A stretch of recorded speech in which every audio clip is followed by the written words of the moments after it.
point à la croisade. Alors l'Iliade n'est pas un récit de croisade évidemment, mais ceux qui ont écrit l'Iliade probablement avaient des chroniques de croisade dans la tête.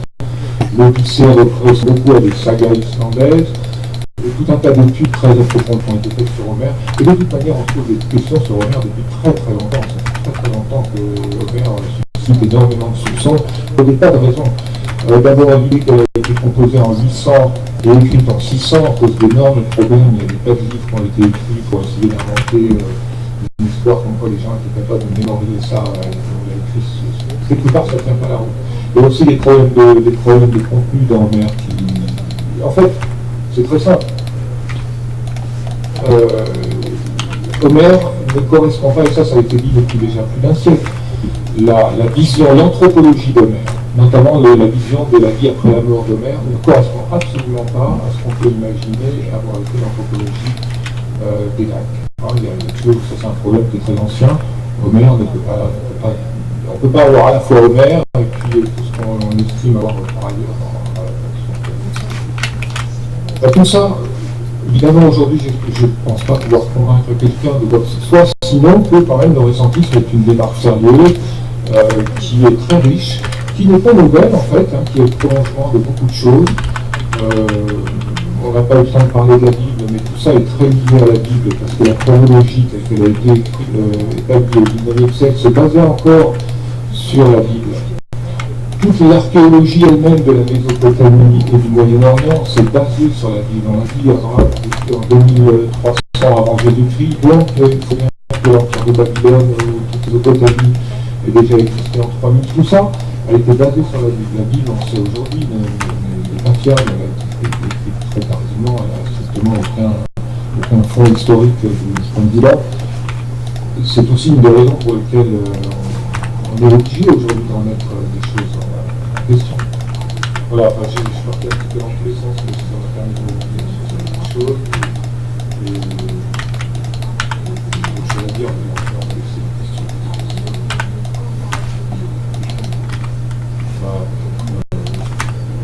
Je voudrais juste dire que pour ce qui concerne les Mongols, la seule chose que je sais, parce que je les ai vus dans mes yeux, c'est que je ne sais pas pour Gengis Khan, mais ce qui est évident, c'est qu'il vient des peuples qu'on appelle les Mongols. Alors d'où il vient exactement, je ne sais pas, mais qui sont présents pas très loin de Bagdad et en Turquie au moment après la 7e croisade, puisqu'ils existent et en plus ils sont disponibles en ligne aux archives nationales de Paris, des correspondances entre Philippe le Bel et le Grand Khan. C'est-à-dire qu'à un moment, ils ont essayé de s'allier pour reprendre Jérusalem. C'est déjà depuis Saint-Louis, il fait référence et on a conservé cette correspondance, en tout cas entre Philippe le Bel, celle-là je l'ai vue, et le Grand Khan, et donc ils discutent pour savoir est-ce qu'ils vont pouvoir ensemble s'aider pour pouvoir attaquer le monde musulman. Finalement ça ne se fait pas, ce Grand Khan-là meurt et l'année après son fils se convertit à l'islam, donc il n'est plus question pour Philippe le Bel et puis pour les Francs de repartir dans la terre qu'ils ne verront pas.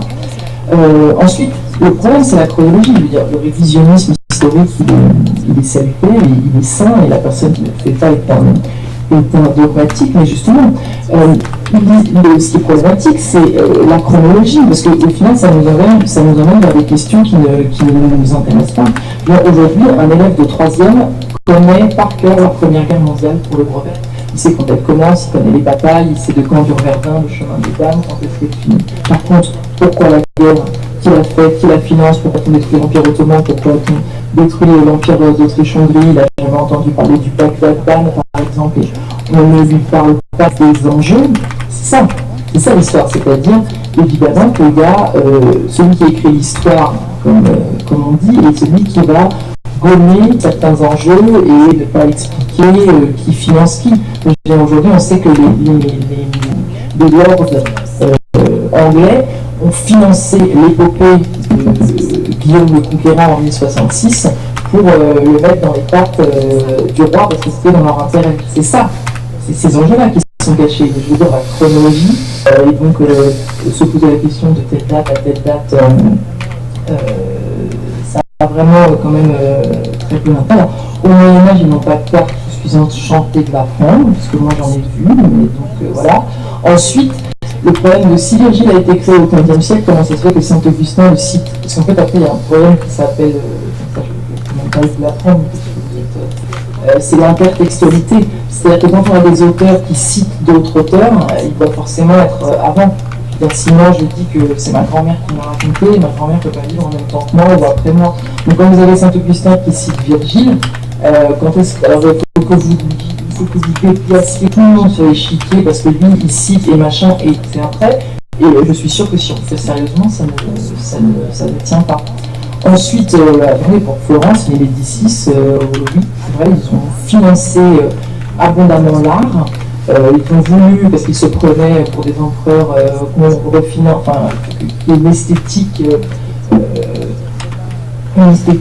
l'Empire romain, parce que il faut quand même savoir que tout ça, ce sont des guerres culturelles, puisque ce qu'on appelle le gothique, c'est né en France. Hein. À l'époque, ça s'appelait Opus Francigerum, et les Italiens ont décidé que c'était moche et qu'il fallait créer une nouvelle architecture et qu'elle ne soit pas française. Évidemment qu'il y a des guerres et des enjeux culturels, mais enfin, les Médicis étaient des vendeurs d'armes, hein, des trafiquants d'Alain et sûrement d'esclaves. Hein. Jacques Hertz le montre très bien. Donc, ils se sont créés autour d'eux toute une cour qui retraduisait ou qui recréait, et l'histoire des petites livres allait dans l'autre sens. C'est exactement comme durant la Révolution française, les gens se sont mis à s'appeler Gracchus ou qui ont pris des noms romains. C'est bien parce qu'il était fan des Tite Livre qui s'est appelé Tite Livio. C'est pas parce qu'il s'appelait Tite Livio qu'il a créé Tite Livre. Je veux dire, c'est complètement inversé. Ensuite, pour Homère, alors là, je pense que Homère, comme la. De toute façon, c'est un récit fantastique.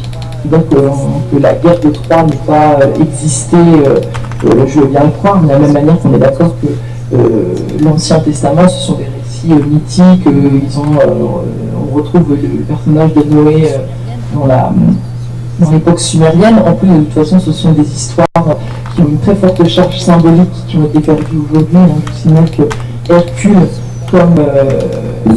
comme son pendant sumérien, ces 12 travaux, en fait, ils traversent les 12 maisons du zodiaque. Donc c'est pour ça que il y a l'histoire du lion, comme le lion, et ensuite ces récits se sont passés par la tradition, par la parole qui existe. Mais aujourd'hui, on sait que c'était des traditions de l'oral. Et ils avaient la capacité, il existe encore aujourd'hui dans certains lieux très reculés du Yémen, des gens qui sont capables d'apprendre, de retenir et de transmettre des milliers de vers. Aujourd'hui, on a perdu cette capacité-là parce qu'on est sur Internet, on est sur l'écrit, mais les traditions près de l'écrit transmettaient quand même un certain matériau. Voilà. Et alors surtout si l'Iliade c'est les croisades, je veux dire, il me semble quand même bien que quand on lit l'Iliade, on a des Romains, on a des Grecs qui se battent à la manière des Grecs. Il n'y a pas de chevaux, il n'y a pas d'étriers, ils ont des boucliers ronds, ils ont des lances. Enfin, je veux dire, à un moment, ça correspond pas avec l'histoire de l'avancée des technologies non plus. Enfin, il me semble bien que quand on lit l'Iliade, je ne vois pas vraiment des croisés. Hein, je ne vois pas de code de maille, ça ne correspond pas du tout.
Pouvez-vous parler de l'incident du USS Liberty pour comprendre que l'opération Chauffe-au-Drapeau est une stratégie utilisée par Israël?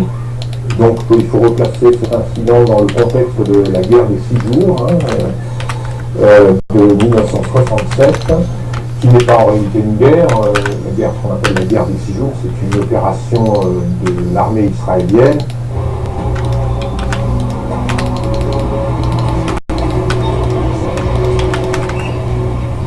« 5 juin 1967. La matinée commence comme n'importe quelle matinée au Caire.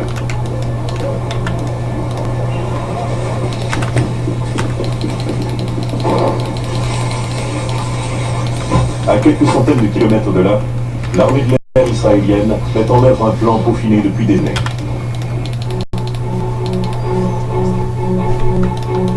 L'objectif israélien est de mettre hors d'état de nuire l'aviation égyptienne. Objectif, bombarder au même moment toutes les bases aériennes. Première étape, voler à basse altitude pour éviter les radars. Étape suivante, neutraliser les pistes d'aviation ennemies, puis détruire les avions, un par un.